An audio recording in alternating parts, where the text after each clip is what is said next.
श्लोक को तो जो 20,000 से ऊपर श्लोकों में से एक श्लोक है जिसको कहते हैं ओम भूर्भुवः स्वः तत्सवितुर्वरेण्यं भर्गो देवस्य धीमहि धियो यो न प्रचोदयात्। गायत्री मंत्र, इसको गायत्री मंत्र का नाम दे दिया गया।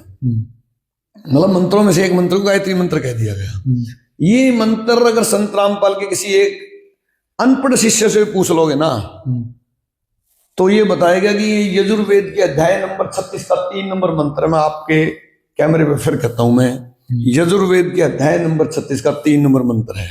और ये ओम से शुरू नहीं होता, ये भूर्भुवः स्वः तत्सवितुर्वरेण्यं भर्गो देवस्य धीमहि धियो यो न प्रचोदयात् है। अब ओम लगा दिया, इसके आगे बताओ, क्योंकि वेद की वाणी को तोड़ा मरोड़ा नहीं जा सकता। वो परमात्मा की वाणी है, सिंपल भाषा में कह सकते हैं, उसको तोड़ सकते नहीं आप। और वहां पे स्वामी जी ने बड़ा अच्छा वर्णन किया कि ओम जो है ब्रह्म का मंत्र है, और ये वाणी जो हमने बोली अभी, ये जो गायत्री मंत्र जिसकी बात करते हो, ये पूर्ण परमात्मा की स्तुति है। यानी मैं प्रधानमंत्री मोदी के आगे लिख दूं कि मुख्यमंत्री नरेंद्र मोदी, तो ये अपमान है मेरे प्रधानमंत्री का। कोई एक भी आदमी केस कर दे संत रामपाल के ऊपर कि संत रामपाल झूठ बोल रहा है, 16 चैनलों में से सभी की उनको नंगा कर दिया संत रामपाल ने उनके ज्ञान से, उन्हीं की किताबें दिखा के, तो केस नहीं क्यों करते? आजकल तो कोर्टें हैं, आप कोर्ट में जाइए और संत रामपाल के बड़ी बात कह रहे हैं। हाँ, वो पुस्तक दिखाइए, 1 मिनट में आपको लाखों रुपए का वो मिलेगा। मुझे ये बताइए, अगर आप किसी का विरोध नहीं कर रहे, आप किसी पुस्तक का विरोध नहीं करे, चाहे गीता हो, बाइबल हो, कुरान हो, आप सनातन का विरोध नहीं कर रहे, फिर आपका विरोध क्यों कर रहे हैं लोग? मुझे ये नहीं समझ में आता। देखो आप सोच समाजी भाई, यार कोई कह दे कि संत रामपाल के ऊपर मैं गवाह हूं, आर्य समाज जीवन में गवाह हूं, तो हम सब जो 2 करोड़ से ऊपर शिष्य हैं और 14 करोड़ में फॉलो कर रहे हैं गुरु जी को इस टाइम, हम सब दोषी हैं फिर तो मिशन के। पुनिया साहब सत्य की जिसने भी लड़ाई लड़ी उसकी जगह जेल में ही है। वेद कतेब झूठे नहीं भाई, झूठे वो है समझे नहीं। गीता कहती है गुरु बनाओ, वेद तो नहीं जानते लोग, गीता को जानते हैं पुनिया साहब। गीता कहती है गुरु बनाओ, और हमारे धर्म गुरु कहते हैं मंदिर बनाओ। गीता कहती है मेरे मंत्र को पूजो, ओम मंत्र की बात कहती है, इसकी पूजा करो। और हमारे धर्म गुरु पांडे कहते हैं मूर्ति पूजो। आप ना वेद के खिलाफ हैं, ना गीता के खिलाफ हैं, ना आप कुरान के खिलाफ हैं, ना आप गुरु ग्रंथ साहिब के खिलाफ। ये सच है? नहीं, हम किसी के खिलाफ नहीं है। गुरु जी कहते हैं कि गीता में ज्ञान यहां तक लिखा है, जैसे कबीर परमात्मा कहते हैं कि वेद कतेब झूठे नहीं भाई, झूठे वो है समझे नहीं। अब वेद के अंदर जो वाणी है उसमें आगे लिख दिया कि इससे आगे का ज्ञान और है, और वो सूक्ष्म वेद में आपको मिलेगा। वो 5वां वेद खुद परमात्मा आगे पृथ्वी बोलते हैं, और यही बात कुरान शरीफ में लिखी है। वो उसको बाखबर का नाम बताते हैं, वेद ने तत्वदर्शी संत का नाम लिख दिया, और उसने ईसा मसीह से अगर हिब्रू बाइबल को आप पढ़ोगे तो उसमें लिखेगा कि कबीर सब कुछ है। तो सबने कबीर की बात कही। मैं इतनी लंबी बात दूर जाऊंगा तो पुनिया साहब मैं वही पंजाब, राजस्थान और इनके दादू तक की बात बताऊंगा तो ज्यादा लोग समझ पाएंगे आपके दर्शक। सच ये है कि गुरुजी ने हिंदू धर्म, जिसको हम सनातनी परंपरा को से थोड़ा लेट डाउन कर दिया था, हमें फिर से सभी हिंदुओं को सनातनी परंपरा का ज्ञान लेना होगा। हमें फिर से वेद की वाणी को पढ़ना होगा, उसको सीखना होगा। देखो गीता एक बात कहती है, सिंपल सी बात है, गीता कहती है गुरु बनाओ। वेद तो नहीं जानते लोग, गीता को जानते हैं पुनिया साहब। गीता कहती है गुरु बनाओ, और हमारे धर्म गुरु कहते हैं मंदिर बनाओ। गीता कहती है मेरे मंत्र को पूजो, ओम मंत्र की बात कहती है, इसकी पूजा करो। और हमारे धर्म गुरु पांडे कहते हैं मूर्ति पूजो।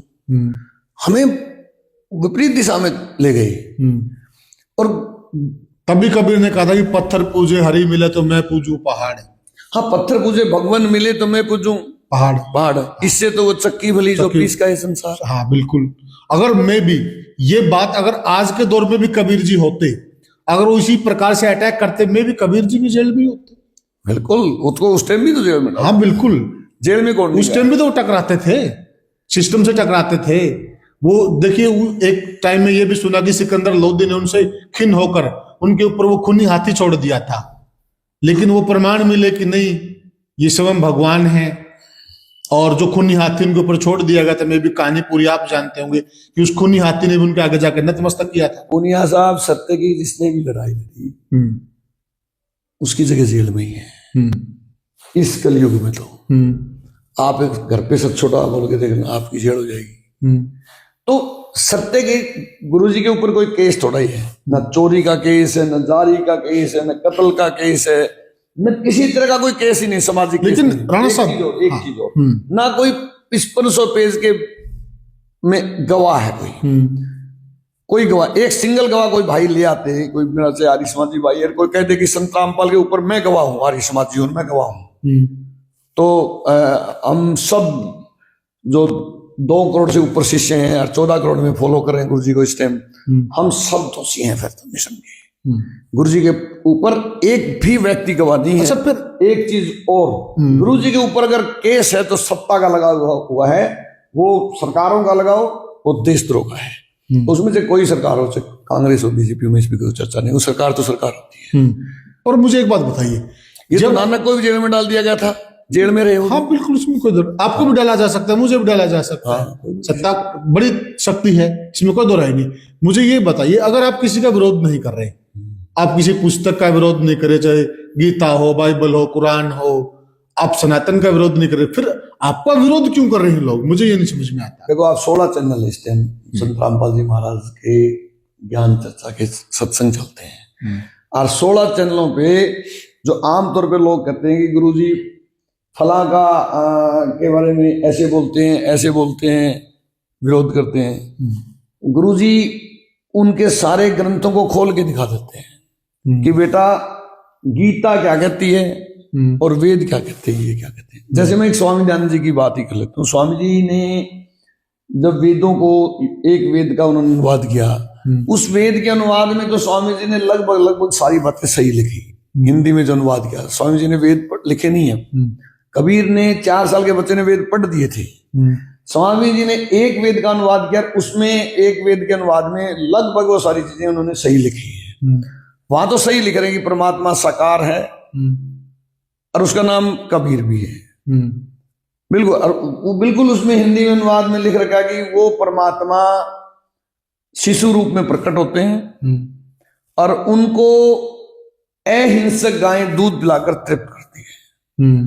तो उन्हें साहब मैं बताऊं तो निराकार आदमी दूध पीता है, साकार आदमी दूध पीता है, और उसका नाम भी कभी वहां से ही लिखते हैं। जैसे आप ज्यादा नहीं इस वेद को नहीं जानते हो, लेकिन आप एक श्लोक को तो जो 20,000 से ऊपर श्लोकों में से एक श्लोक है जिसको कहते हैं ओम भूर्भुवः स्वः तत्सवितुर्वरेण्यं भर्गो देवस्य धीमहि धियो यो न प्रचोदयात्, गायत्री मंत्र।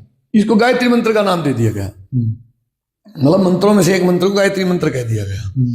ये मंत्र अगर संत रामपाल के किसी एक अनपढ़ शिष्य से पूछ लोगे ना, तो ये बताएगा कि यजुर्वेद के अध्याय नंबर 36 का 3 नंबर मंत्र, मैं आपके कैमरे पे फिर कहता हूं, मैं यजुर्वेद के अध्याय नंबर 36 का 3 नंबर मंत्र है। और ये ओम से शुरू नहीं होता, ये भूर्भुवः स्वः तत्सवितुर्वरेण्यं भर्गो देवस्य धीमहि धियो यो न प्रचोदयात् है। अब ओम लगा दिया, इसके आगे बताओ, क्योंकि वेद की वाणी को तोड़ा मरोड़ा नहीं जा सकता, वो परमात्मा की वाणी है, सिंपल भाषा में कह सकते हैं, उसको तोड़ सकते ही नहीं आप। और वहां पे स्वामी जी ने बड़ा अच्छा वर्णन किया कि ओम जो है वो ब्रह्म का मंत्र है, और ये वाणी जो हमने बोली अभी, गायत्री मंत्र जिसकी बात करते हो, ये पूर्ण परमात्मा की स्तुति है। यानी मैं प्रधानमंत्री मोदी के आगे लिख दूं कि मुख्यमंत्री नरेंद्र मोदी, तो ये अपमान है मेरे प्रधानमंत्री का। तो ये जब सारी चीजें आई, ये जब संत रामपाल ने खोली, चाहे वो आर्य समाजी थे, अच्छा वो जो धर्म गुरु थे जिनकी पोल संत रामपाल ने वो खोली, सरेआम खोली। एक बड़े पत्रकार ने, एनडीटीवी के पत्रकार ने लिखा और ये क्वेश्चन उसे पूछा, तो उसने कहा कि संत रामपाल किसी के ऊपर टिप्पणी नहीं कर रहे हैं, वो सीधी जेड़ी मार रहे हैं, लेकिन ज्ञान की। कोई एक भी आदमी केस कर दे संत रामपाल के ऊपर कि संत रामपाल झूठ बोल रहा है, 16 चैनलों में से सभी की उनको नंगा कर दिया संत रामपाल ने उनके ज्ञान से, उन्हीं की किताबें दिखा के, तो केस नहीं क्यों करते? आजकल तो कोर्टें हैं, आप कोर्ट में जाइए और संत रामपाल के क्या बड़ी बात कह रहे हैं। हाँ, वो पुस्तक दिखाइए, 1 मिनट में आपको लाखों रुपए का वो मिलेगा, आप करोगे करोड़ों का रुपए का नुकसान हमारा कर दिया संत रामपाल। यहाँ राणा साहब ये कह रहे हैं, अगर हम कोई गलत चीज कह रहे हैं, कोई गलत ज्ञान दे रहे हैं हमारे गुरु जी, तो ये करेंगे, हम चैलेंज कीजिए हमें, आप कोर्ट में, देश में कानून का राज है। अगर हम वाकई में कोई गलत तथ्य रख रहे हैं, आप ज्यादा उन चीजों को समाज में बकने के अलावा, ये बड़ा चैलेंज है आपका राणा साहब। नहीं, बड़ा नहीं। गुरुजी सबका सम्मान करते हैं। गुरुजी का शिष्य किसी भी संत को, किसी भी मंत्र को या डाकू तक को भी गालियां नहीं देता। किसी को भी नहीं कहेगा। चाहे किसी के ऊपर 10 तरह के आरोप लग रहे हैं, गुरुजी के शिष्य से आप पूछोगे तो नहीं कहेगा भी हमें नहीं पता, वो बेटी जाने या वो बेटा जाने जिसने आरोप लगा रखे हैं। हाँ, उनके ऊपर आरोप हैं बेटी के। संत रामपाल के ऊपर व्यक्ति का आरोप नहीं है, सत्ता का आरोप है, देशद्रोह। दो में फर्क है। जेल में तो महात्मा गांधी भी गए, जेल में और भी गए हैं। जेल में नेल्सन मंडेला भी गए, उनको भी हम गालियां देते हैं। गालियां देने वाला श्री कृष्ण पे जो कृष्ण जी भी जेल में पैदा हुए थे। संत रामपाल पे जो अटैक करते हैं वो एक ही बात करते हैं, बोले आप पाखंडी हैं। अरे भाई, संत रामपाल ने तुम्हें तारे ज्ञान से तारी धोती सी धो दी, उस पे ज्ञान पे चर्चा करो ना। गालियां क्यों दे रहे हो आप?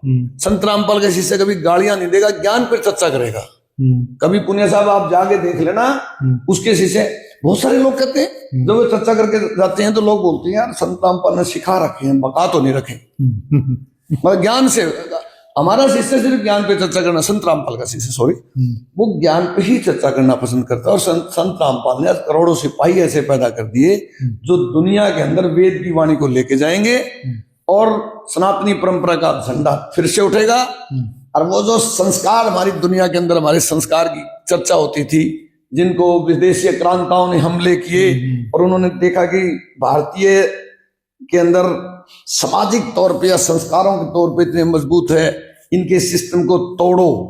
और उसका मतलब था वेश्यालय खोलो, शराब के ठेके खोलो, वो सारी कृतियों ने हमें जन्म दिया। और वो हमारा, जिसको हम सनातनी बोलते हैं, जिसको हम, जिस परंपरा को इतना नीचे ले गए वो विदेशी आक्रांता लोग या अंग्रेज आए, कोई भी आया, आज मुसलमान आए, कोई भी आया, जो जिन्होंने हमले किया हमारी संस्कृति के ऊपर हमले किया, आज संत रामपाल के शिष्य उस संस्कृति को दुनिया में दोबारा से झंडा गाड़ रहे हैं और भारत फिर से सोने की चिड़िया खिलाएगा। ये संत रामपाल जी महाराज का उद्देश्य है। जी साथियों, वैसे हमारा पॉडकास्ट लंबा हो गया है, पूरा नहीं हुआ है। पॉडकास्ट का अगला भाग का फिर आएगा, आप उसका इंतजार कीजिएगा। और अगले भाग में जो बची खुची चर्चा है या और विषय हैं, उन पर हम चर्चा करेंगे। राणा साहब ने यहां खुलकर कहा है कि हम किसी के विरोधी नहीं हैं, हम केवल और केवल ज्ञान चर्चा कर रहे हैं, हम ज्ञान को आगे बढ़ा रहे हैं, हम सूक्ष्म वेद की बात कर रहे हैं, हम सूक्ष्म ज्ञान की बात कर रहे हैं, हम कबीरियत की बात कर रहे हैं। हम विरोधी नहीं किसी के भी, ना हम किसी पुस्तक को छोटा कह रहे हैं, ना हम किसी ज्ञान को छोटा कह रहे हैं, ना हम किसी धार्मिक संस्था पर हमला कर रहे हैं। हम केवल और केवल पूर्ण ज्ञान की बात कर रहे हैं, पूर्ण परमात्मा की बात कर रहे हैं, और वो हमारा अधिकार है। क्या आप इस चर्चा से सहमत हैं? मैं सभी दर्शकों से एक प्रार्थना करना चाहता हूं कि एक बार संत रामपाल की ज्ञान गंगा पुस्तक पढ़ लीजिए और आपको पता लगेगा कि संत रामपाल सनातनी परंपरा के, इस जगत के, इस सदी के बहुत बड़े दूत हैं। आप उन्हें जगत गुरु कहिए, उन्हें कबीर का दास कहिए, कुछ भी कहिए, उनको कुछ भी शब्द दीजिए।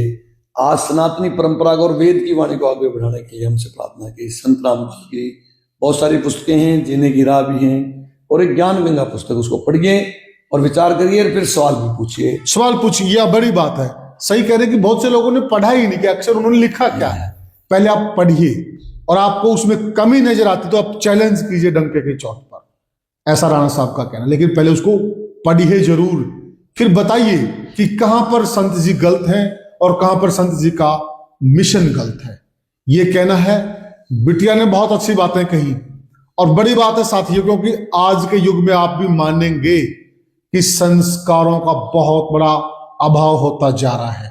जो हमारी संस्कृति, हमारी पहचान होती थी, जिस संस्कृति के धवज से हम पूरी दुनिया में अपना अलग महत्व रखते थे, आज वो संस्कृति नीलाम हो रही है, इसमें भी कोई दो राय नहीं है। साथियों, फिर मिलेंगे किसी और पॉडकास्ट में, किसी और चर्चा में। तब तक के लिए राम राम। सबको नमस्कार। राम राम। सत्संग।